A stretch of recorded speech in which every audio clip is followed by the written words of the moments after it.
Hi, and welcome to Healthy Habits. I'm Abby Grimion, and today we have a neurosports therapist here in El Segundo as our guest, Heike Fallon. It's so great to meet you and have you on. Thank you for having me. So what exactly does a neurosports therapist do? So we do neurology-based sports therapy and performance training, which basically means we're utilizing the brain to get our results. And the way that looks is, if you look at the brain, the sole purpose of the brain is to keep us alive. So it's constantly trying to figure out, is there a threat, is there not a threat?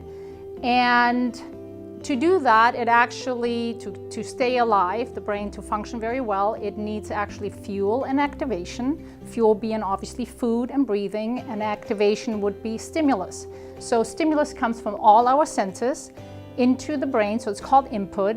The brain integrates all that and gives us an output. And the output could be back pain, could be a knee pain, could be stiffness, could be posture, could be lack of core strength. So that's fascinating. You can literally change what's going on in the brain based on what you do. Absolutely, because about 20 years ago we found out the brain has plasticity, means it can change at any age, any time. Obviously, the older we get, the more compensation patterns we've done, the harder it is, but it's still possible. So we can always build new neural connections and change the brain, absolutely. Wow, that's absolutely fascinating. So how is it that you do this?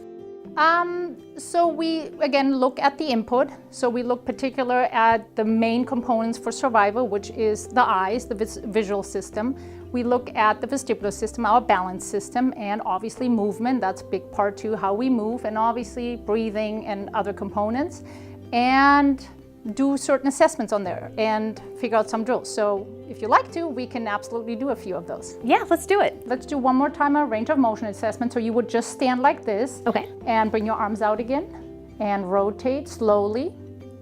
See how far you got. Good. And so now what I want you to do is you just use your thumb. You always got your thumb with you.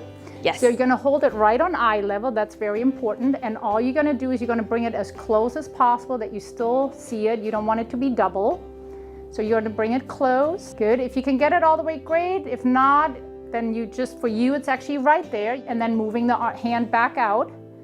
And do that one more time. So for her, the stop is a little further away from the face, and that's fine. That's where you at. That's the key, right? But some viewers might be able to go all the way close in if both of their eyes function very well. And then you do a reassessment.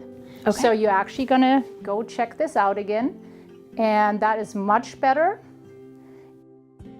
So we do these assessments, I'm kind of going back and forth, but what does this all mean? Can you explain it, so that way everybody can understand what it is that this test shows? Yeah.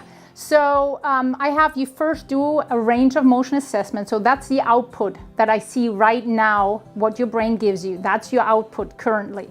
Then I'm going to give you a different input, so a stimulus. That input was that, for example, this pencil push-up, this eye drill. And then I check again, did the output change? That's very interesting.